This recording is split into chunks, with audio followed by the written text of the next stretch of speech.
mayambu ahanba maktada Manipur Horror Story Channel gi maikadagi mayambu amuka hana taram nokchari ngasi subhapna saduna ijaba adugumlaba yamna tabada yamna tusunglaba wari ama mayam gi damakta puduna lakchari wari asili thokcharapa matamda soi kilangkiba yaurabasu mayamna puksel chauna ngakpiu haidana haichari aduga channel asi mapung phanba matamda adomadona saru yabiduna like amadi subscribe share tobiramo haidana haichari adudi mayam wari asi hongnaba tokjaraklagi wari asi gi maming laungak mi Herojit yamna paisa nungsa pairaba adugumlaba imungdagi horakpa masa amani nupa mathanta yawboibana kethok mokthokna yoi Herojit lamlam khudingi mapagi lam asi aduki matik yamna lei laufam khudingi laisin thamduna yamna nungaiba punsi marel amada yamna hingi Herojitna aina aigi ipana tansliba paisa mayam sing asi hayeng tungdasu isa sing horakadaba mayam sing adunasu sabada suloiba ngamlaroi aduna lamsing asi aisu cricket haiba masana si pambanina aikhoi gi lawpham mayam sing asi gi marakta sanaba yaba lawpham amadi soidana lairamba yaida imana bai khoi taruk haibadi rasni tonini ram amadi je kisan aikhoi taruk pulap punna lawpham ama thiduna khoisi sanamina ba yaida ai papungta muktang hanglagi haidana Herojit ado mapabung ki manakta lai mapabung da sumna hai babong hantak marak aikhoi gi babung na athapa khungang amada lam ama lawni haidana tawbado madu lawbirabra ado mo kidau gai bano koidana langdana adum taw gai bro nangbo adu gi wa nateda handak ki lawba mafam jaga do imana sum haibada chujak su yamna thai hai aduga yamna su phaba jaga ni hai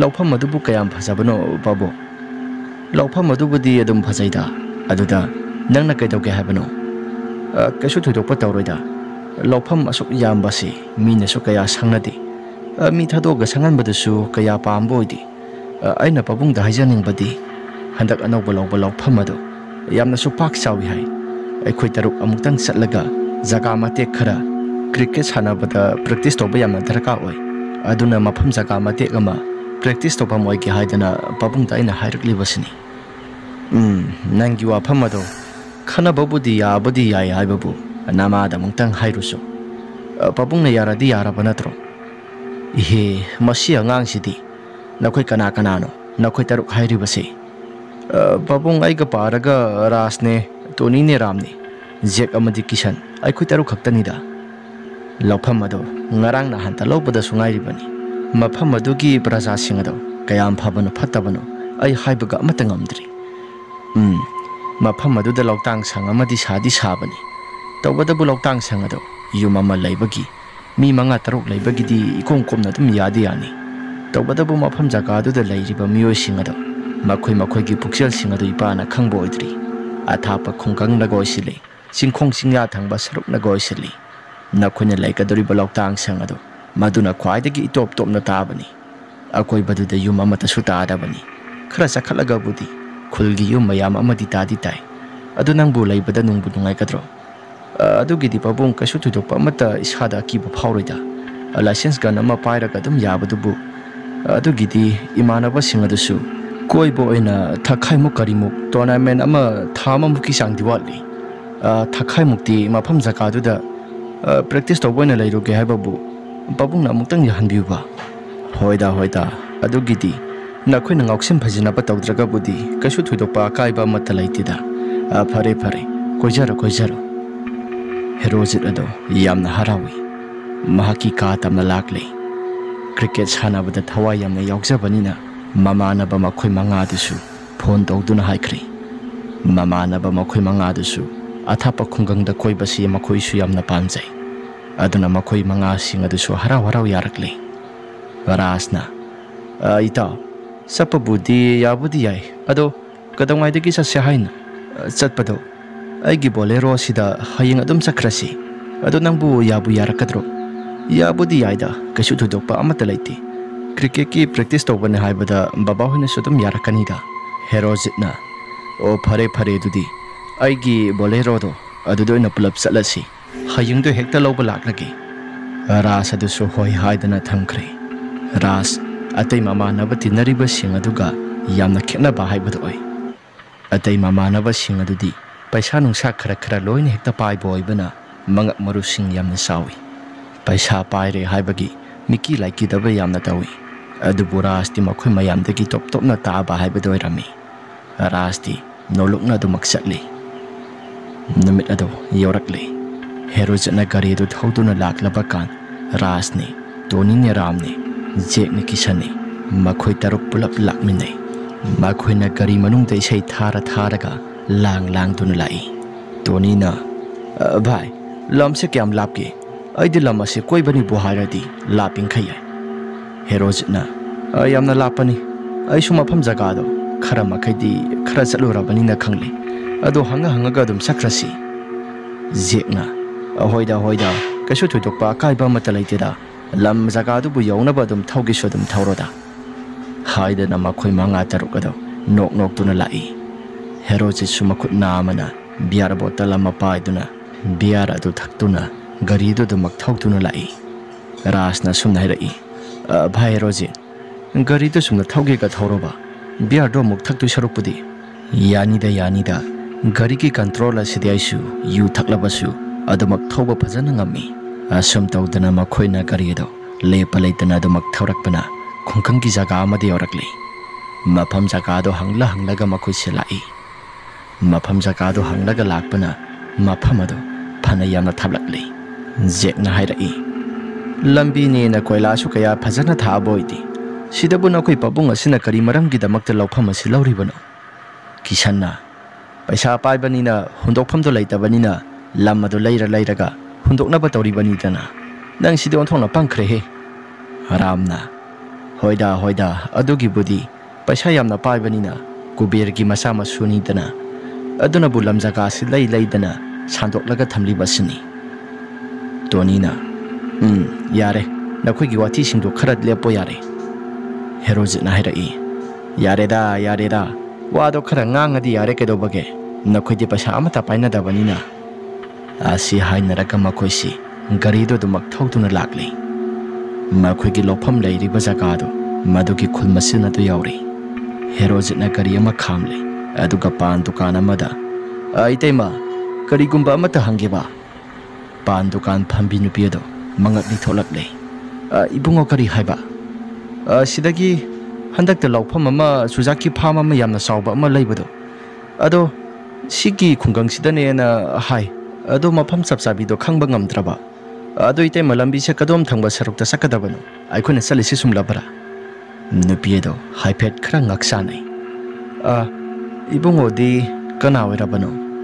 ꯏꯇꯩꯃ ꯂꯥꯟꯅ ꯈꯟꯕꯤꯒꯅꯨ, ꯑꯩꯁꯦ ꯂꯧꯐꯝ ꯑꯗꯨ ꯂꯧꯔꯤꯕ ꯃꯄꯨ ꯑꯗꯨꯒꯤ ꯃꯆꯥꯅꯨꯄꯥꯅꯤ꯫ ꯑꯣ ꯅꯈꯣꯏꯅ ꯒꯥꯔꯤ ꯑꯗꯨ ꯃꯃꯥꯏ ꯂꯩꯔꯤꯕ ꯖꯒꯥꯗꯣ ꯑꯗꯨ ꯑꯗꯨꯝ ꯆꯨꯝꯂꯤ, ꯑꯗꯨꯗꯒꯤ ꯑꯗꯨꯝꯈꯔ ꯊꯧꯔꯒ ꯂꯧ ꯈꯔ ꯑꯄꯥꯛꯄ ꯆꯨꯖꯥꯛ ꯌꯥꯝꯅ ꯊꯥꯕ ꯖꯒꯥ ꯑꯃ ꯂꯩꯕꯅꯤ, ꯑꯗꯨ ꯅꯈꯣꯏꯒꯤ ꯂꯧꯐꯝ ꯑꯣꯏꯒꯗꯧꯔꯤꯕꯅꯤ꯫ ꯃꯗꯨꯒꯤ ꯋꯥꯐꯝ ꯑꯗꯨ ꯇꯥꯕ ꯃꯇꯝꯗ ꯍꯦꯔꯣꯖꯤꯠꯅ ꯏꯇꯩꯃ ꯑꯗꯨꯗꯤ ꯌꯥꯝꯅ ꯅꯨꯡꯉꯥꯏꯖꯔꯦ, ꯑꯩꯈꯣꯏꯁꯨ ꯆꯠꯅꯕ ꯇꯧꯔꯒꯦ ꯍꯥꯏꯔꯒ ꯃꯈꯣꯏꯁꯨ ꯂꯧꯐꯝ ꯑꯗꯨ ꯇꯝꯅ ꯆꯠꯈ꯭ꯔꯦ꯫ ꯄꯥꯟ ꯗꯨꯀꯥꯟ ꯐꯝꯕꯤ ꯅꯨꯄꯤꯗꯨ ꯃꯁꯥ ꯃꯊꯟꯇ ꯈꯜꯂꯤ, ꯅꯍꯥꯁꯤꯡ ꯑꯁꯤꯅ ꯐꯖꯅ ꯉꯥꯛ ꯁꯦꯜꯂꯕꯗꯤ ꯀꯩꯁꯨ ꯊꯣꯏꯗꯣꯛꯄꯗꯤ ꯑꯃꯠꯇ ꯇꯧꯔꯣꯏꯁꯤ, ꯑꯗꯨꯕꯨ ꯃꯈꯣꯏꯅ ꯎꯁꯤꯠ ꯊꯑꯣꯏꯗꯅ ꯇꯧꯔꯕꯗꯤ ꯃꯐꯝ ꯖꯒꯥꯗꯨ ꯀꯔꯝ ꯇꯧꯔꯛꯀꯅꯤ ꯍꯥꯏꯕꯗꯨ ꯈꯪꯕꯒ ꯑꯃꯠꯇ ꯉꯝꯗꯦ꯫ ꯄꯥꯟ ꯗꯨꯀꯥꯟ ꯐꯝꯂꯤꯕ ꯅꯨꯄꯤꯁꯤꯅ ꯍꯥꯏꯍꯧꯔꯤꯕ ꯋꯥꯔꯤ ꯑꯗꯨ ꯀꯔꯤꯅꯣ ꯍꯥꯏꯕ ꯈꯪꯗꯦ꯫ ꯈꯨꯡꯒꯪ ꯑꯁꯤꯒꯤ ꯋꯥꯔꯤ ꯄꯨꯝꯅꯃꯛꯁꯤꯡ ꯃꯌꯥꯝ ꯑꯁꯤꯅ ꯇꯠꯇꯅ ꯁꯥꯟꯅꯩ ꯃꯗꯨꯒꯤ ꯂꯧꯐꯝ ꯑꯗꯨ ꯍꯥꯏꯗꯅ, ꯑꯗꯨꯕꯨ ꯍꯟꯗꯛꯇꯤ ꯏꯈꯪ ꯈꯪꯍꯧꯗꯅ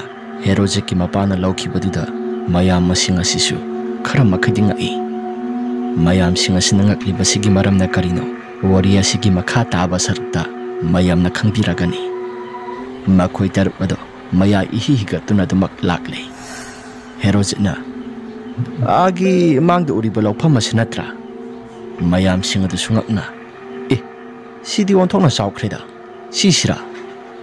ꯍꯦꯔꯣꯖꯤꯠꯅ ꯆꯨꯖꯥꯛ ꯊꯥꯔꯤꯁꯤꯅꯗꯤ ꯑꯣꯏꯔꯝꯕ ꯇꯥꯔꯦ, ꯅꯥꯀꯜꯗ ꯂꯩꯔꯤꯕ ꯂꯧꯕꯨꯛꯁꯤꯡ ꯑꯁꯤꯗꯤ ꯑꯇꯩ ꯃꯅꯥ ꯃꯁꯤꯡ ꯃꯌꯥꯝ ꯑꯃ ꯊꯥꯅꯩ, ꯑꯗꯨꯒ ꯁꯤꯒꯤ ꯂꯧꯐꯝꯁꯤꯃꯗꯤ ꯆꯨꯖꯥꯛ ꯃꯌꯥꯝ ꯑꯃ ꯊꯥꯔꯤꯁꯦ, ꯁꯤꯁꯦ ꯑꯩꯈꯣꯏꯒꯤ ꯁꯣꯏꯗꯅ ꯑꯣꯏꯔꯝꯕ ꯇꯥꯔꯦ ꯍꯥꯏꯗꯅ ꯆꯨꯖꯥꯛ ꯊꯥꯔꯤꯕ ꯂꯧꯐꯝ ꯑꯗꯨ ꯇꯝꯅ ꯃꯈꯣꯏꯁꯤ ꯄꯨꯂꯞ ꯊꯧꯗꯨꯅ ꯂꯥꯛꯂꯤ꯫ ꯅꯨꯄꯥ ꯑꯃ ꯁꯟ ꯒꯥꯔꯤ ꯇꯧꯔꯒ ꯁꯟ ꯍꯣꯏꯒꯠꯂꯛꯏ꯫ gari haifet khamlaga lambi dugi matai duda lepi. Herojitna, mama, kari gumba amata hangjage ba. Nupa adusu haifet herojita yangi.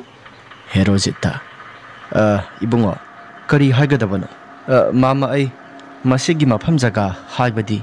Sujak thanariba lawpham ase masibu lawbal mapu adugi masanupa aduni imphal dagi ne ai masigi lawpham ase sangba miga mata leitabra ibungo leida nupa do asaida budi leibu leiramgani da mahaksu kaya thudona masigi mafam jaga asida tumbo oidabani o adudi yamna nungaijare mama aikhoi mo haidokna batawrage hoi phani ibungo aduna khoibu kaidopa lakpane ibungo mama aikhoi se lawpham se khangboina mafam asida numit kharani laike haidana lakpani wado tabada nupa do bisum khara suktak tawi herojiti masada karigumba amata khanba tawda gari aduda kakhaikre nupa aduna mafam jaga asida numit kharani laigani haiba ai makhoina wari singa se khanglaga kari karam tawba ai haido aroigeda angang singa se adum laisarasanu mahak mathanda laibasu nati makhoi manga tarok susui hairaga nupa adusu san karido adumak thauduna san sing adu hoigatuna satkari herojit oigi lawpham jaga adu yamna pak saubana garido thauba makhai loiba naide asum khara tharaklaba kan numit adusu khara laitharakle mafam marang ikhang khangawdana mi ama thomkhibagi matawgumna satlauna karigumba ama mamangda tuba samlaga gari aduna thomi matau sing aduda rasna yamna pakhatna bhai mina trojikida heroje suma sado gyanmen ita tada hojikida mina tra mayam sing adu sumamit manado sap yum khatuna yengnai makhada kumtharaga yengsi haidana rasna hairai lause makhada oina kumtharaga phajana yengsilaw mayam sing adu su pakhatpoi kariboy makhada phanphal lawna songthanarakle makhada kumthaduna yengluba kandadi kanagumba amata laiba uramde matawaduda rasado ngakakle herojna hojikkidubu mangla taibangla mayam adugi marakta kisanna hojikkidubu mi natrane aisu horida aduga karino tonina aidi ohodre mi thongkibro jikida mayam singaduna su mi di male haidana hainarai madugi mayam ki marak aduda rasna yarese karigumba amata sulaitrabanina pharmacy tamna dumak thaurasi haidana mayam singado panthaba tawdana dumak garida ka khalakle aduga pham tamna thauduna lai mafam jaga aduda karino khangdaba mosak khangdaba mami sami oina tawba ama ras oina thaukiba herojiki gariado madu tamna munna yengduna lehowi garido su pham adugi gate maya yoksilakle gate maya hek yoksilakpaduda pham adubu senariba ahalado thorakle ibungo di kana kanano khura aikhoi imphal dagi lawpham jaga sibu senaba lakpani lawpham asigi mapudo aiki babungni nume kharani di sida sum aisu lairurage haidana lakpani da nupa do khara thajaba wali herojiki mapa du da call tokduna yangi nupa duna su thajaraba matungda herojita hairai se aisu nahan makhadi na sakna saga mata khangdabaduda pang hekta thajaba yaba nati pharese haujiti asengba khanglabanina so senang pairo aduga nakhoi gi babung na haiba matamda thakhai mukti laigani haidana sida hai phare so se sinarabanina nang soda maksanglo aisu marak ta khara laki hoi kaka adam senaba lakpio kaisu thudokpa kaiba mata leitida nupa adu soda mak cycle adu inthokduna adumak thauduna sakre makhoi gi gari adu su farm adugi gate adu hangdol abakan manung tamna adumak thokjelakle rasna asok phajakraba lawpham asi yong hongna yon thorakliba mapu adu ngakreda yong hongna di yola moida asok jamna saukraba lam asibu haidana munna yengduna lai rasna koibada summunna yenglakpada law adugi mayai wai loktang sang aduda khara sathoklaba kan lawngak mi ama yunglibado madu urakle law adugi marak aduda lawngak mi yunglibado madu uba matamda raski masada hainadabana karino matarakle Mahakna nahan makai atay yungliba laungak mising adu urakpa matam kaisu thudokpa amata tawdabani. Raski wakhalda ada yungliba laungak mi asidi numit taramdai gi oibanara aigi wakhalda yamna kiba ama phawribasina. Atay lawpham singda mayam ama satlore laungak ni mayam ama yungba ui kaisu thudokpa amata akiba amata phawdi. Adubu mafam jaga asida lakpa matamda laungak mi asi ubadaigi sada aki tujungba phawribasina kari maramgi haiduna khanjana duna leiringai tanjaduda laungak mi ado lengakpagum tawi nungsiki sahomna tapna leirakpana laungak mi adugi masadasu tapna lengbagum tawi. Rasu tawriba pumnamak sing aduda mamit ado kuptana yangi laungak mi ado ras tamna munna yenglakpagum tawrambado madudagi mamaido sat laithoktuna tung amu ontholakpagi mataw kumna tawi. Yamna wangna thetpana laungak mi adusu isang hektawi iko kokna uba haibado oi. Numit taram tawramdai ki tanjaduda numit ki mangal nongjabi ki mangal aduda laungak mi adusu khara phajana mayak sengna uba haibado oi. Ras ki masada aki tujungba phawba horakle. Atay laiminariba mayam sing adudi makoy tumgadaba sagadaba mayam sing ado semba saduna tawba lehawi. Rasu masado karigumba amata khanba tawda masado laungak mi aduda sumtring chumna dumak yengi. Masada su tarang malangam isat-satuna laungak mi aduna leiriba mafam jaga aduda laklo haidana kanagumba amana kaurakpagi matawgumna masada phawrakle. Rasadusu apunaba amana pubagumna laungak mi aduna leiriba jaga adomda khongkapado khara thangba hawi. Adumna khongkapado thangba horaklaba kana aduda kanagumba amana mahaki pambom aduda taplauna pairai. Rasu masado khamprek khangi. Aidi sasi khamprek pukhangi. Ramna kadaidano nangna sakki tawribado kaisu thudokpa amata leiteda aibu sakki haidana tawkhibrane sakki haidana tawrambadagi natro aina pharibase alause haidana ramna raski makhut ado paiduna singi. Rasu masad ingakakle aduga laungak mi na leiriba jaga adomda amuk munna yenglakpa matamda laungak mi ado handakti mamang onthoktuna amuk lairami. Rasu masasi karigumba amata khanba tawda hojik ngihaktangi mamangda khankibasing agi tujungba phawkibasing ado karigumba amata tawdabagumna masado adumak leisinduna makhoi mayamna leiriba lawtang sang ado madu tamna adumak sakri. Ram galoinana makhoi taruk ado sajaw ama lairaktuna makhoi adusu yamna harawta yamna numitumadi thakpa saba yamna tawrami. Rasado ngasai tawkiba pumnamak sing ado loina kawba makhai mahaksu thakpa saba dumak yaurami. Ahingi matamni law adugi awkoibaduda kwak mayam ama koipai aduga laungak mi adugi leiriba maike somda kwak amana mathakta tonglaktuna karigumba amagi matawgumna kwak ado makhuna leiriba lawtang sang adugi maikaida mamaido ondana yamna kanna khonglami. Kwak aduna khonglibado mathanta kanagumba amana sekairakpagi matawgumna mathanta kaiduna maset taduna kwak ado makhada prop taduna dumak sikhi. Matawaduda laungak mi adudi phere haibagum tawrai nungsi sitpagumna nong ngangphung tawrakle nong ngalaklaba kana duda makhoi sing adu sohkonarakle. Makhoina cricket practice tawphamni haidana makhoina leiriba lawtang sang adugi mamang thangba saruk aduda khara sangtakna pis ama semle aduga makhoi su sanagadabado practice tawba yanabani haidana makhoi su yamna kana semle. Asigi sangsibu oiradi adum yaba yaida herojna hairakpani. Mayam adunasu hoi yarani haidana mayam adusu hainarakle. Asum tawdana nungthilgi matam phawbada makhoina adumak semduna laiki. Sa insang sing adusu khara ngarangi lehuba sing aduna maram oiduna adumak sai. Ningtham thagi matam oibana ngarang thongba insang ado kaisu thudokna pumbo oidi adumak sai ngaren su phammi. Asum tawdana nungthilgi matamdagi hauraga makhoisi cricket ki practice ado haurasi haidana makhoi mayam adusu hainaraklaba matungda sanaba horakle.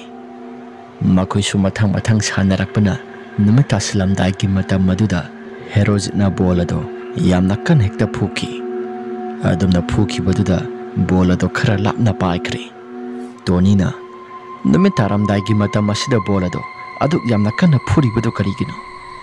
ꯍꯦꯔꯣꯖꯤꯠꯅ ꯑꯩꯅ ꯍꯥꯏꯕꯗꯣ ꯅꯈꯣꯏꯗ ꯌꯥꯝꯅ ꯎꯠꯆꯅꯤꯡꯕ ꯑꯗꯨꯅꯅꯤ꯫ ꯇꯣꯅꯤꯁꯨ ꯏꯕꯣ ꯅꯪ ꯑꯃ ꯑꯣꯟꯊꯣꯛꯄꯒꯤ ꯃꯇꯧꯅꯤꯗ ꯍꯥꯏꯗꯅ ꯕꯣꯜ ꯑꯗꯨ ꯇꯣꯅꯤꯅ ꯊꯤꯕ ꯆꯠꯈ꯭ꯔꯦ꯫ ꯇꯣꯅꯤ ꯑꯁꯤ ꯈꯔ ꯁꯛ ꯌꯥꯝꯅ ꯀꯦꯡꯕ ꯍꯥꯏꯕꯗꯣ ꯃꯗꯨ ꯃꯍꯥꯛ ꯑꯣꯏ꯫ ꯇꯣꯅꯤꯅ ꯕꯣꯜ ꯑꯗꯨ ꯊꯤꯔꯒ ꯃꯐꯝ ꯖꯒꯥꯗ ꯑꯁꯨꯃꯛ ꯂꯥꯛꯄꯅ ꯃꯃꯥꯟꯅꯕꯁꯤꯡ ꯑꯗꯨꯗꯤ ꯑꯃꯠꯇ ꯍꯦꯛ ꯂꯥꯛꯇꯦ꯫ ꯃꯃꯥꯟꯅꯕꯁꯤꯡ ꯑꯗꯨ ꯂꯥꯛꯇꯦ ꯍꯥꯏꯗꯅ ꯃꯆꯤꯟꯗꯁꯨ ꯃꯨꯔꯨꯝ ꯃꯨꯔꯨꯝ ꯁꯣꯜꯂꯤ꯫ ꯃꯃꯥꯟꯅꯕꯁꯤꯡ ꯑꯗꯨ ꯑꯃꯠꯇ ꯂꯥꯛꯄ꯭ꯔꯥ ꯂꯥꯛꯇ ꯃꯍꯥꯛꯁꯨ ꯃꯊꯟꯇ ꯑꯗꯨꯃꯛ ꯀꯣꯏꯊꯤ ꯊꯤ꯫ ꯃꯍꯥꯛꯅ ꯕꯣꯜ ꯑꯗꯨ ꯑꯁꯨꯝ ꯊꯤꯅ ꯂꯥꯛꯄꯗꯨꯗ ꯂꯧꯇꯥꯡꯁꯪ ꯑꯗꯨꯗꯒꯤ ꯈꯔ ꯂꯥꯞꯊꯣꯔꯛꯂꯤ꯫ ꯂꯧꯉꯥꯛꯃꯤ ꯂꯩꯕ ꯖꯒꯥ ꯑꯗꯨꯝ ꯇꯝꯅ ꯃꯍꯥꯛꯁꯦ ꯂꯥꯛꯏ꯫ ꯂꯧꯉꯥꯛꯃꯤ ꯑꯗꯨ ꯂꯩ ꯍꯥꯏꯕ ꯃꯍꯥꯛꯇꯤ ꯑꯃꯠꯇ ꯎꯕ ꯖꯥꯠ ꯅꯠꯇꯦ꯫ ꯇꯣꯅꯤꯅ ꯀꯗꯥꯏ ꯇꯥꯅ ꯆꯠꯈ꯭ꯔꯕ ꯕꯣꯜꯅꯣ?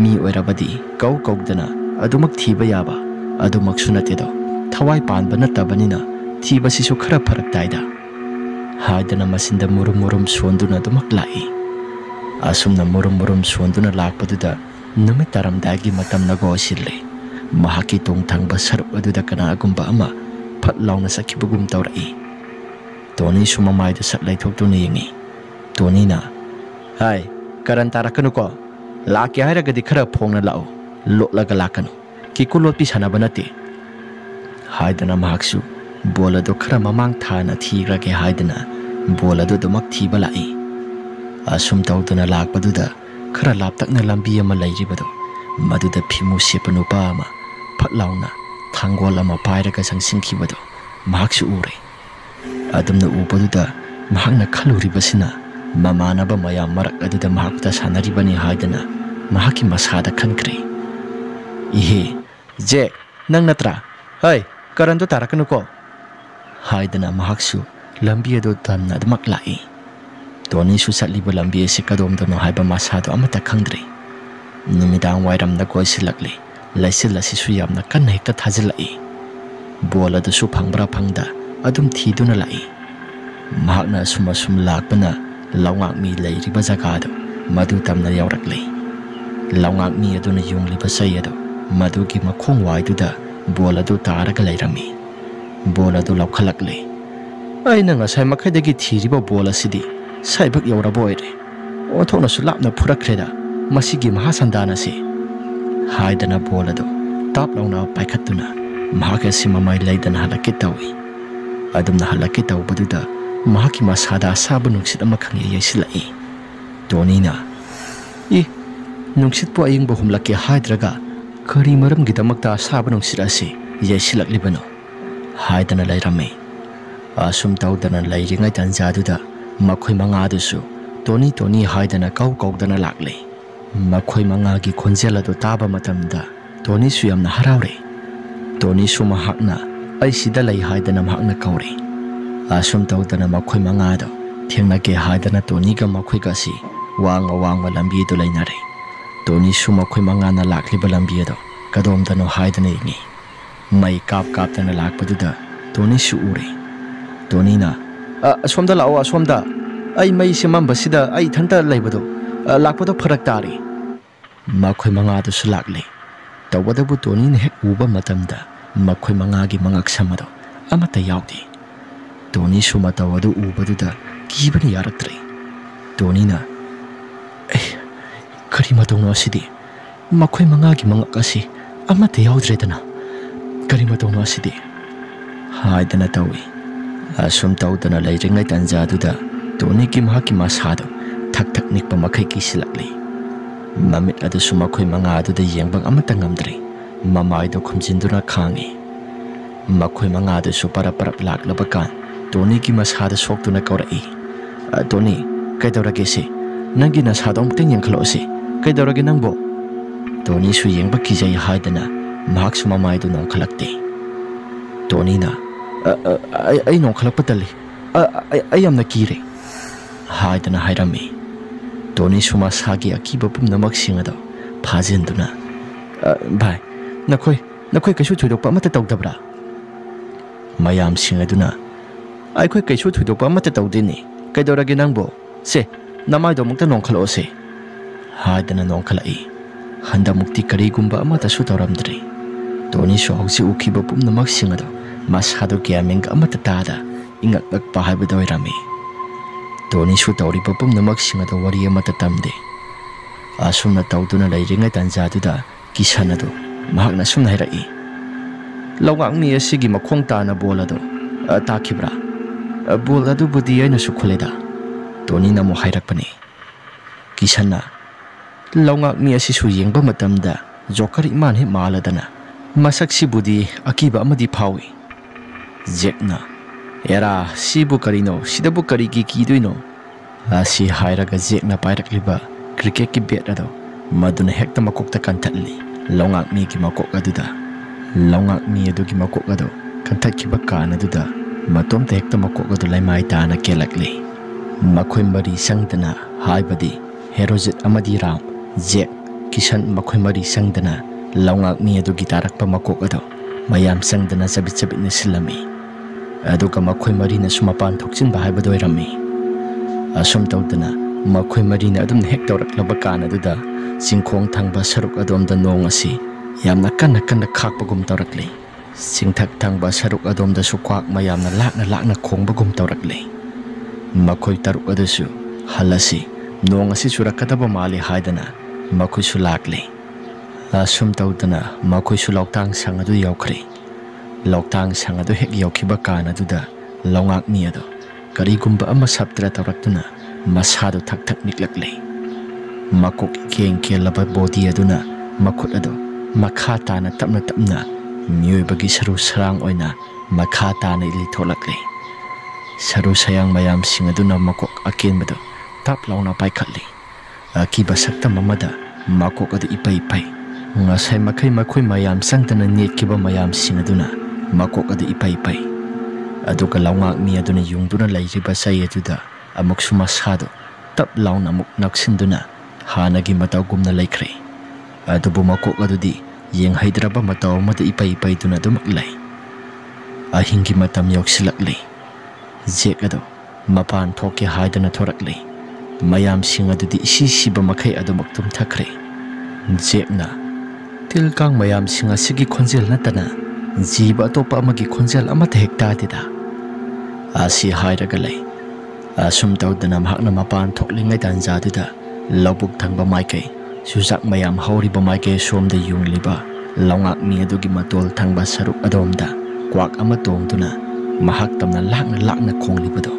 Jack su makhol tarakli makhol adu tarakpada Jack na kwak natra manida pahingi matam asida kwak khonglibasina karigi haidana mahakasi kasu thoina thoksaba tawdana mahaki loktang sang adu tamna lai adum tamna lakpa kana duda kanagumba khonjel amana Jack haidana lawpuk thangba maike somdagi yamna kana kaurakli Jack haidana kaurakli bado kisangi khonjelni Jack suma sadi ipa pakatna kisanatra mani lawpuk thangba maike somda mahakti kaidoraba janu haidana Jack ki masadi su ngasai kisanado mahaka thokminarakpani haidana wakhalda su khankre tasengbadi loktang sangadugi manungda kisanado isi sina nungaina adumak tumthaduna lay Jack ado kisanne haidana mahaksu labuk adu tamna sujak hauriba maike som tamna mahak adumak sangba horakle asumna adum sangkibaduda lawang mi ado masado khara lengbagum tawrakle asum tawdana Jack adusu kisan haidana masado su khon khara kalapna adum kauduna lai ahingi matam nago oibani nong adusu khara mangba horakle Jack na kisan nangbu kadai de lagi nangbu amutang khunlo uba kadai de lagi nangbu haidana kauduna lai adubu kisan adu amur anirak kaubana tana kasu thoina kaubo oiraktre kisan adusu Jack adu kaudana mahaki khonjel adu asum lapthokpagum tawrakli Jack adusu kadai dana sakadabano haidana khonjel adugi maikai tamna mahak adusu thiraga lai Jack na kadai dano nangna lairibase aidi isase ahingi matamna goisilakli pung asi su baro sapsana tarakli wabane adri kadai dano nangna lairise Asi haidana Kishan ado kau kaudana lai. Handak mukti Kishan ado kau ba amata tarakidre khumbasu khumlakidre. Jekna asum lakpaduda longak mi adogi makhong waido madu chapchan hektari. Handa mukti longak mi ado ngasai makoina ukiba sakta madugadi yamna khenaba haibado irami. Mathak thangba sarukta sukwak ama longak mi adogi makok waiduda dongi. Jekna khalai ngasai longak mi asibu ngasai khoina makok ase kanthatlaga makha thangba sarukta taraga lehorabatai. Makok ase sumayam sangdana nekhrabani aduga kanamakna muk pansiliba sano haidana wakhal khalli. Asumna khanduna leiringai tanjaduda longak mi adugi saktamado nokphet tawbagi matawgumna mamaidu ipai ba makhai tawraki. Jek adusu handa mukti masado kiban yaraktre. Tawriba pumnamak singa sinamara moiduna mamang makta taseng na tawrabaduda Jek adusu masado kibe malaktuna satki haidana tawi. Asum tawdana matung halaga khara khongpham masi lengduna masado satpawi. Aduna satlabasu longak mi ado mahakna yungliba sai ado madudagi tapna kumtharakle. Longak mi ado thawai panba amagi matagumna masado lengdana makha tamna kumtharakpaduda Jekti madugi mataw ado ubada masado thak nikpa makhai kiri. Jekna ay masidi mata amani nang kanano adu hairaga longak mi ado karigumba amata khumdi. Thawai panba amagi matagumna Jek adugi manak waiduda khongpham adu tapna adu maksanglakle. Jek adu su tawpham khangta mamaido phat laithokduna adu maksenba horai. Asum tawdana adu makselabasu Jekna mafam sinba thumna longak mi adudagi nanthokduna sialaga loktang sanglaijiba maike somda lake khalabasu sungam khidre.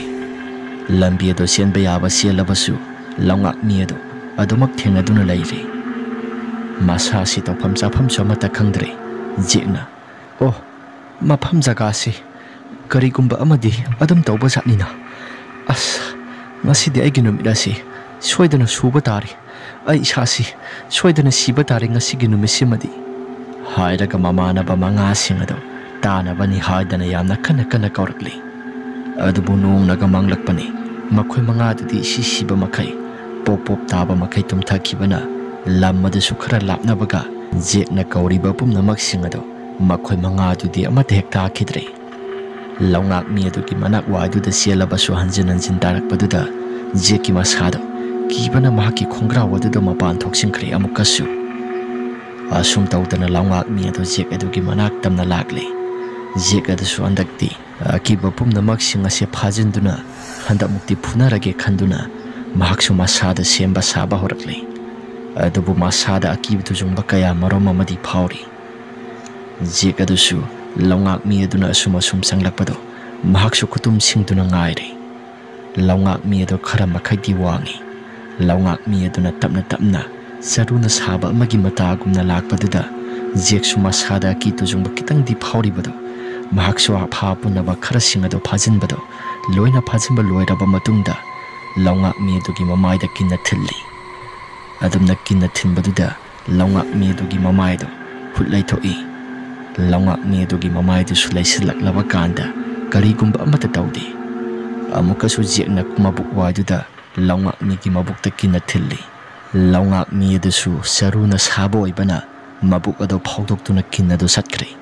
Mataw aduda Jek ado masado haifam tawpham khangtana ngakli aduga kibasu phawrakli. Longak mi adugi masado noklakli. Handa mukti mamai mamit adusu I loina taba makai biri launa I ado mathang manaw laina sentharakli. I aduna mari sentharakpaduda Jekki makhut waidusu I na punglup le. Longak mi ado mahaki makhut ado saru saya ngakta phawdorakli. Aduga Jekki makok waiduda yamna saphukana thajilli. Jek ado gyan mangduna laimaida tai. Jek ado karino haiba masado gyamen ita tadaba makai nakong adusu pangba haibado oiri. Nihaktang gyan mangluraba matungda nong adusu marik hiklakle. Nong ado hek hiklakpa kana duda Jek ado gyan tarakle. Mahaksu nakong ado panglabanina kari karam tawraga mafam aduda makhol sing adusu amata tadrabanina mahakna uriba lambi ado madu tamna adumak lakli. Jek adugi akoibada laungak mi ado laibara haidana yengi. Adubu laungak mi do lairamdabaduda mahaksu masado khara makhaydi kibado phari. Laungak mi do laidabaduda mahak asi sielagi haidana tawraklabakan makhongda kanagumba amana khurau thanglakli.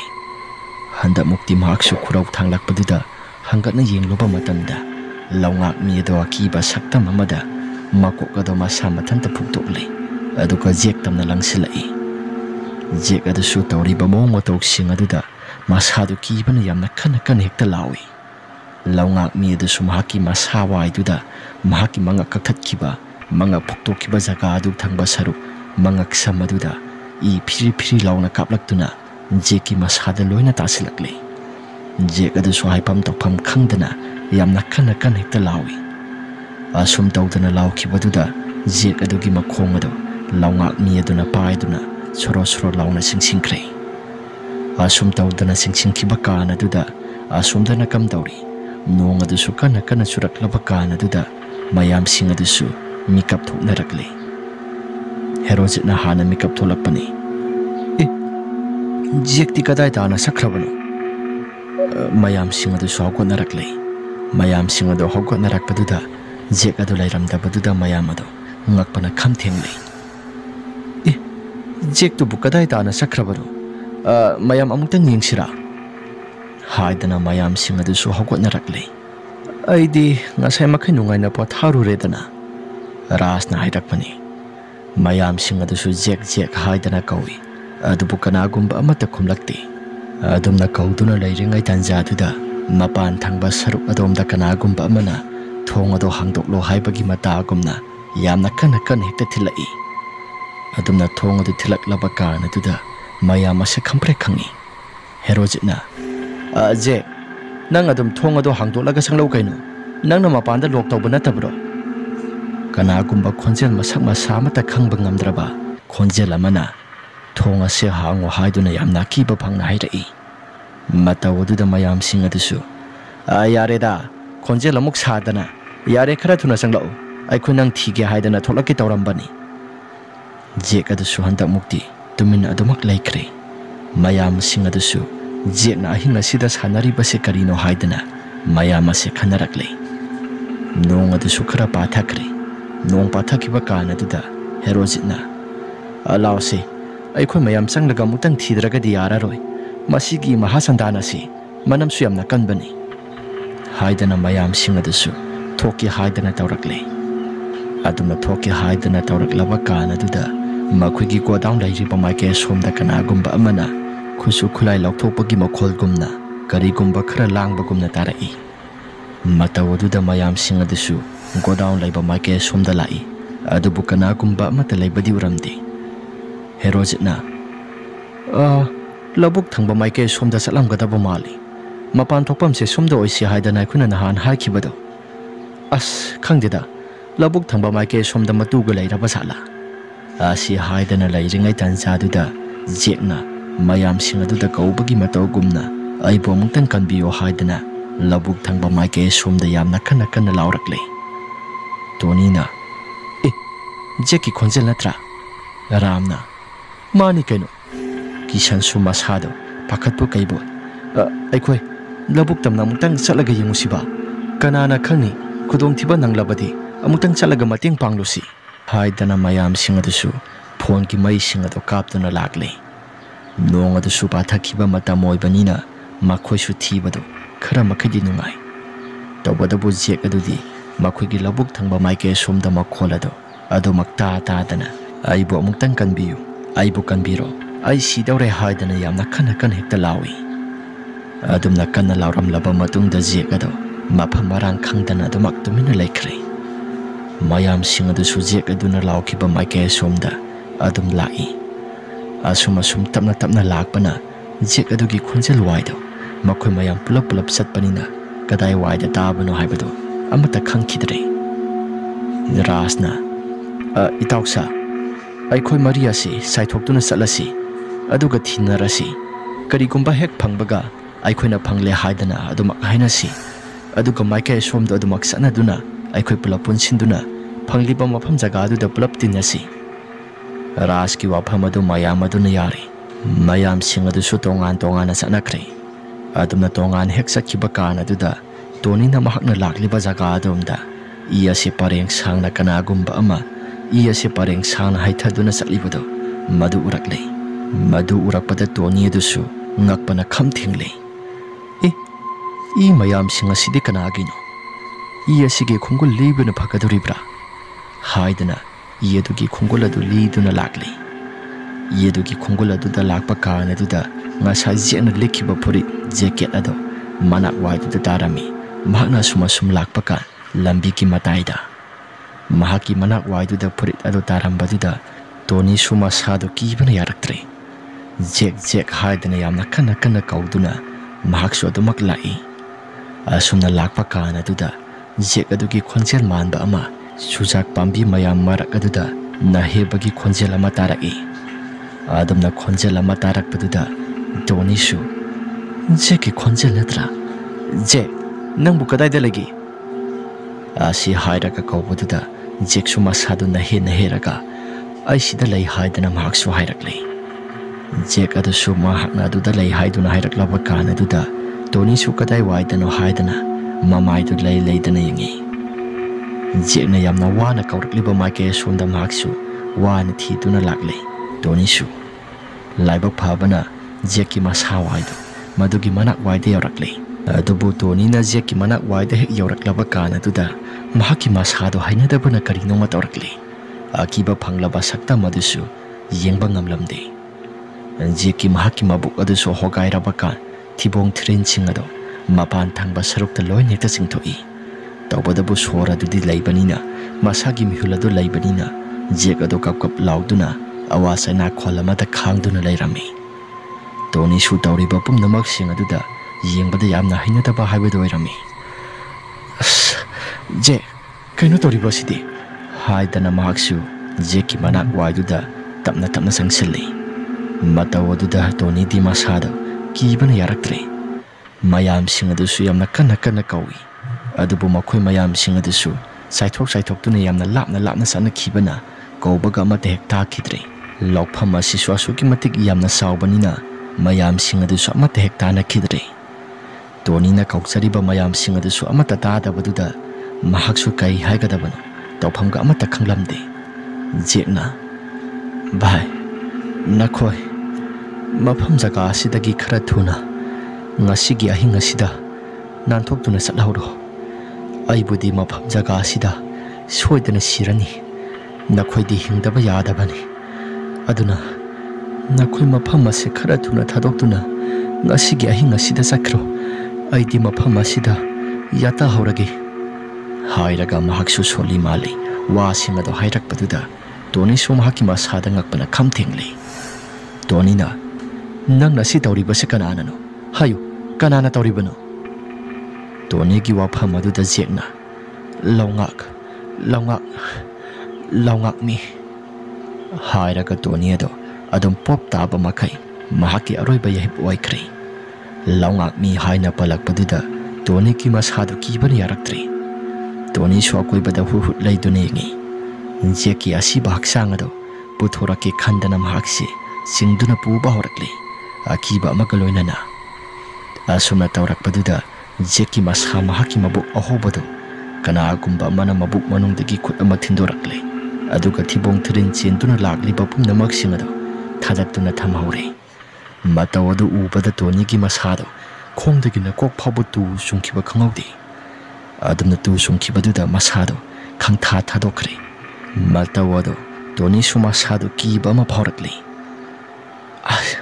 ꯑꯩ ꯃꯐꯝ ꯖꯒꯥ ꯑꯁꯤꯗꯒꯤ ꯑꯩ ꯈꯔ ꯊꯨꯅ ꯈꯣꯡꯂꯩ ꯑꯁꯤ ꯈꯔ ꯊꯨꯅ ꯆꯦꯜꯍꯧꯔꯒꯦ, ꯅꯠꯇ꯭ꯔꯒꯗꯤ ꯍꯤꯡꯐꯝ ꯑꯃꯠꯇ ꯂꯩꯔꯔꯣꯏ ꯍꯥꯏꯗꯅ ꯆꯦꯟꯒꯦ ꯍꯥꯏꯗꯅ ꯍꯦꯛ ꯇꯧꯔꯛꯂꯕ ꯀꯥꯟ ꯑꯗꯨꯗ ꯇꯨꯡ ꯊꯪꯕ ꯁꯔꯨꯛ ꯑꯗꯨꯗ ꯀꯅꯥꯒꯨꯝꯕ ꯑꯃꯅ ꯊꯥꯡꯒꯣꯜ ꯑꯁꯥꯡꯕ ꯑꯃ ꯄꯥꯏꯔꯛꯇꯨꯅ ꯇꯣꯅꯤꯒꯤ ꯃꯉꯛꯁꯝ ꯑꯗꯨ ꯊꯕꯠ ꯂꯥꯎꯅ ꯍꯦꯛꯇ ꯀꯛꯊꯠꯂꯤ꯫ ꯇꯣꯅꯤꯁꯨ ꯃꯁꯥꯗꯨ ꯂꯩꯃꯥꯏꯗ ꯕꯣꯝ ꯂꯥꯎꯅ ꯇꯥꯔꯤ꯫ ꯏꯃꯥ ꯍꯥꯏꯕꯒ ꯑꯃꯠꯇ ꯍꯦꯛ ꯅꯪꯍꯧꯗꯦ꯫ ꯃꯁꯥꯗꯨ ꯐ꯭ꯔꯤꯡ ꯀꯥꯎꯗꯨꯅ ꯃꯉꯛꯁꯝꯗꯒꯤ ꯏ ꯃꯌꯥꯝ ꯑꯃ ꯀꯥꯞꯄꯤ꯫ ꯑꯗꯨꯒ ꯃꯐꯝ ꯑꯗꯨꯗ ꯇꯣꯅꯤꯁꯨ ꯑꯗꯨꯃꯛ ꯊꯋꯥꯏ ꯃꯥꯡꯈ꯭ꯔꯦ꯫ ꯑꯁꯨꯝ ꯇꯧꯗꯅ ꯇꯧꯔꯤꯕ ꯃꯌꯥꯝ ꯄꯨꯝꯅꯃꯛꯁꯤꯡ ꯑꯁꯤ ꯃꯈꯣꯏ ꯃꯔꯤꯗꯤ ꯑꯃꯠꯇ ꯈꯪꯕꯖꯥꯠ ꯅꯠꯇꯦ꯫ Asum mathang thiraklaba kaan aduda makhoi mari ado phangdre khanglaba kaan aduda pulap punamuk chungsinai. Handamukti Tony su leiramdre. Tony su makhoi mayam sangdana laiti haidana mayam asimuk thinasi hairai. Herojna ngaikho sidai sidai khoi pulap puna thibasi wasuwari hayang nongalagoi na thirasi. Mayam adasu yai hainarakle tawbada pura asadudi makha tana thimningli mamanaba anido mafam marang khangdana thiba khangdabaduda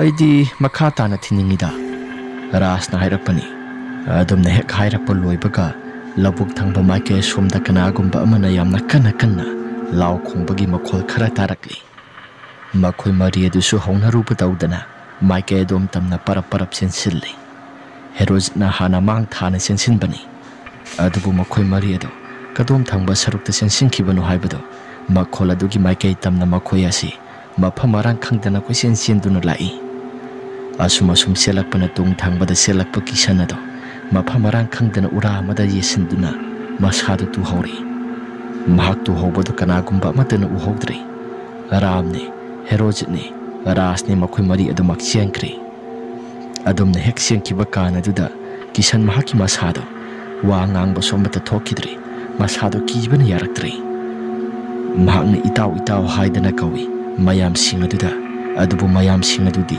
amata kaubata akidre mahakna wana kausaribado kisanado hawgalaklaba kana duda satki haidana makhongadu sekli khongadu thangba horakle khongadu thangba horaklaba kana duda tung thangba saruk aduda tonigi khonjel ama tarakle tung thangba saruk aduda tonigi khonjel hek taraklaba kana duda kisangi masado hutlai thoktuni yengluba kanda Tony mahaki akiba phanglaba sakta mama uba phangle mangak samamata yaudraba Tony makuta thangola sangba ama pai mangak samadusu makut oina ama pai mangak samadu makut oina pairaklaga dauriba phipam kaya sing aduda kisangi masadu kibana yaraktre Tony adusu khara tapna sangsilai adumna tapna sangsilakpa kana aduda kisangi masadu kibana yadre kaino aigi nimi surabra ngasi kaino tawribasibo haidana lairingai kana duda Tony gi mahaki mangaksam oi thangba sarukta pairiba mahaki makokado madu mamit patlauna pangthorakle mamit adu sungang sangangi aduga Tony gi makokado kisan tamna mamit pangni lakpaduda mahaki masado kibana yaraktre kisan su sengi haidana koi senseli adubu yadi mahakna phanakana sengi khalabasu apha punaba amana phabugum tawrakle mataw aduda kisanado tawpham chafam amata khanglaktrabaduda kaptuna khanglakle Tony gi thawa yaudraba sibaksa makok paiduna lairiba haksang adusu kisangi masa tamna tapna lakle adumna tapna lakpaduda kisan su masado hatpigano haidana yamna wana khangli kisu kire masado adumna hek tawraklaba kana duda hatpigano haidana yamna kan haijai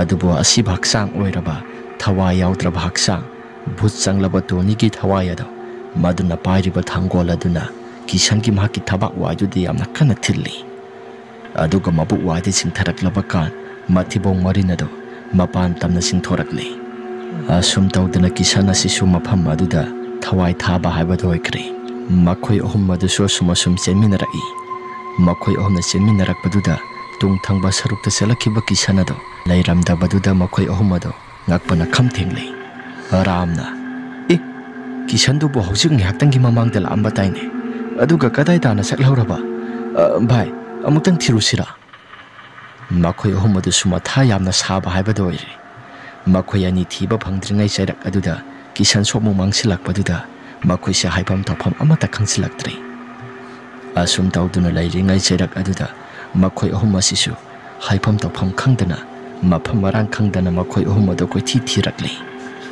asumna hanjin mafam amada koi dana adumak thiraklaba kana aduda kona thangda laungak mi aduna yunglipa mafam jaga ado madu tamna muk lakle laungak mi ado makhon hek yembak matamda akiba phangle masado masa pumba I9 na hekta pungluk bekta lupi tanja aduda nong asisu khaklakle nong khaklapa kana aduda rasa sisu mahakna laungak mi adu gi akiba phanglaba sakta madu uthok lure Madu uruba kanda makhoi asisu kibana yaraktre.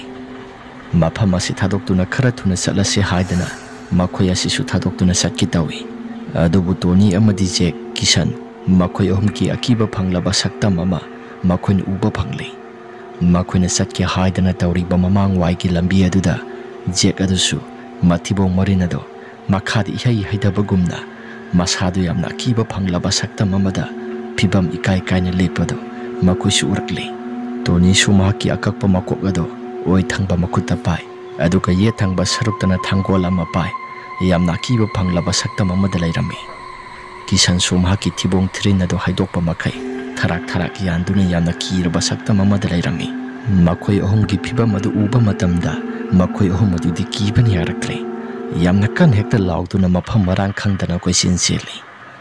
Adumna lauba kan aduda makhoi ahumgi thawa yaudraba haksang adusu laungak mi aduga pulap punduna makhoisi tapna lakpa horakle. Asumna laklaba kan aduda mafam marang khangdana ramado lambi atopa amada satkre. Hanna yengtuna sienbana. Asumna hanna yengtuna sienbana ukak amada mahakna waisilure. Ish, mafam jaga sisu mafam jaga saina waisiluri base karino. Haidana hangkatna yengluba kan aduda laungak mi adubu yungduna thamliba ubak ado madu oiraga lairami. Ramadu sumasada kibani yadre.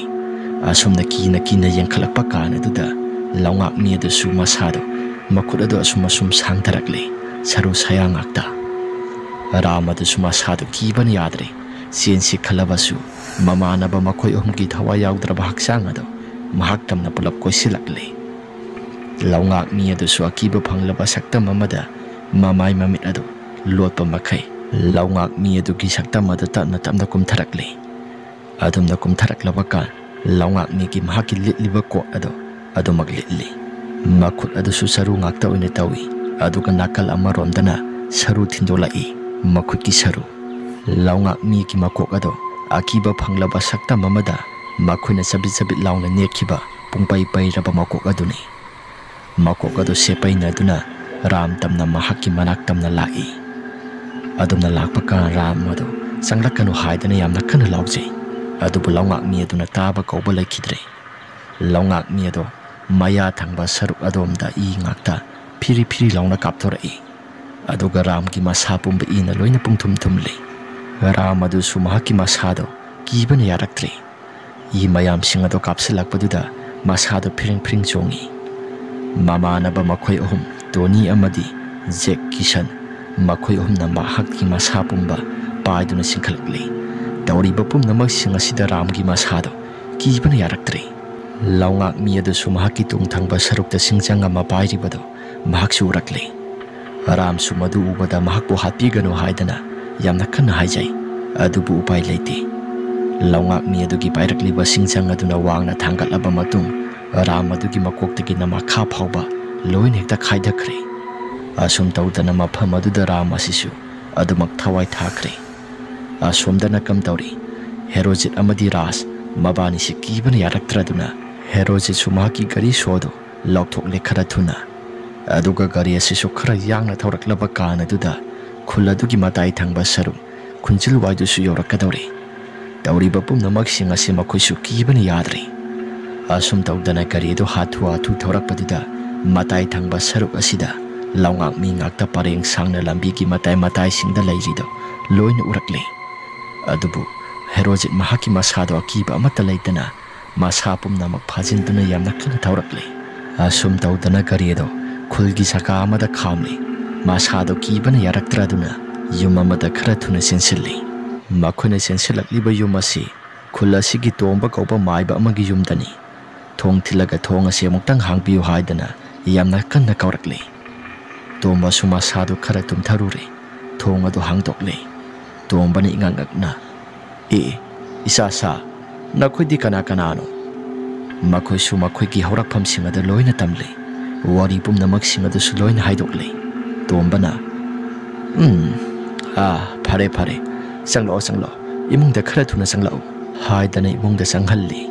Herojit amadi Ras ado thokiba wari singada loina tamle. Aduga Ras amadi Herojitna acha aikhoina lawriba pham ase Sumaina mamang thakdagi tawrakpra oza hoidi khul asidagi adum haurakpanina pham asigi maramdasu khara makhai khangamba yaida. Heroji ki wafam aduda tombana mamang thakta wari khara laibado asum tawbani. Mamang thakta selong haidana maiba ma lay. Maiba si mahaki lawphamni. Matam aduda mahakna pham asi senaba ngamdadana lai mayam ama thadoktuna thami. Laungak mi amasu thami. Laungak mi asi matam-matamgi matungina mahakna senariba laising adugi murti oina su laibani. Aduna sakthak asi sahi khudinggi adum tammi. Matamgi matungina mahaksu lai sanabado mayamna pharakpada mahak asi yamna phubijabiki. Maiba selung asi laikai asidasu posem jadu tawbada yamna haiba maibani. Mahakna hayeng kona thangda siraklabakan mahaki thawai asisu laungak mi asida sangnabani haidana mahakna loina silami. Aduna mayamda posem jadu thaseluba mahai aduna mahak asi mayamna phubada sikhi. Mahakna sanaramba lai phataba amadi thawai mirelsing mahaki thawai adu dimangbadi yadabanina laungak mi asida pulap puna laikhrabani. Sahi khudinggi mi lawdanabani haidana masigi pham asida thamliba laungak mi asi aina sakthakpi duna lakpani. Adubu pham asi amanamuk law tawbadagi aisu sakthakpiba ngamkhidre. Nakoina masigi laungak mi asida saibi saitheng soidana piramba yai maduna mathi phonglakpani. Wari singadu ningsinglakli rasna ojamaiba imanaba singasina laungak mi asi masigi makokado aikhoina sanabagi cricket ki bet aduna kanthatluri aduna makhada tarakhi aikhoi mayam sangdana sabi sunetlui aibudi yaudi aduda laungak mi adugi makokado thanambani laimaida. Wari adu tabada maiba tomba khangsauk saurakli. Ya nakhoi haujikangi naha sing asidi onthokna lai mama thongsa khidreda. Kari maram gidamakta nakhoina mathong maram swamata khangdana mi gi laungak mi ado kari maram gidamakta nakhoina thukai ribano. Yamna ludawri dei sa Herojitna ojamaiba aikhoi hingba yamna pami imanaba mari ado sihorabasu mafam marang khangdana sihorabasu ibani di hinganbiu. Pai nakhoi jantra se sijilo jantra se sirabadi nakhoina sada laigi tinggi amata sanglaklaroi kasu thudokpa somata tawraroi ase sijilo asi hairaga mabani ado jantra du sijili. Jantra du hek sijingkhiba kana duda masado khara makhadi pharabra khalli. Nongan ba phau maiba tombagi mayumda ngaire. Nongalaba matung rasa amadi herojit mayum tamna satkri. Numitugi thawdok wathok pumnamak singado yum yauraba kan mayum gi miyosingda loina tamli. Asiba hakchang adusu ayuk ngantana laklaba kan makhuisu loina pukhatkri. Siriba khusi asisu khul laikagi miyosingna yengba matamda hainadaba ama phawri. Mayum da loina sinakhraba matung mayumgi miyosingna loina hekta kapnai. Tawbadabu ras amadi herojitna hatpani haidana adum lawi. Adubu siriba khusi asida muksu singnaraktre. Wari pumnamak sing adusu khul adugi maiba tombana loina hekta tamlaba matung mayumgi miyosing adunasu kari kumba amata khankidre. Lawpham adusu laifam yamna kanba jakani haiba khanglaklaba kan aduda herojiki mapa adusu atopa mi amada yonthokre. Adumna yonthokiba kan aduda pham aduda amuk hana satkidre. Wari ase matang asida loisinjare. Kari kumba wari ase nungaibiba taragadi like amadi subscribe share tobiramu haidana haijari. Wari ase lithok sakhibada soikiba yaurabasu mayamna puksel chauna ngakpiyu haidana haijari amuk kahanna. Phare mayam adudi ngasigidi matang asida loisinjarage. Mathangi wari phule hora story da amuk kahana thengnarasi. Ngasigi oinadi matang asida kainarasi.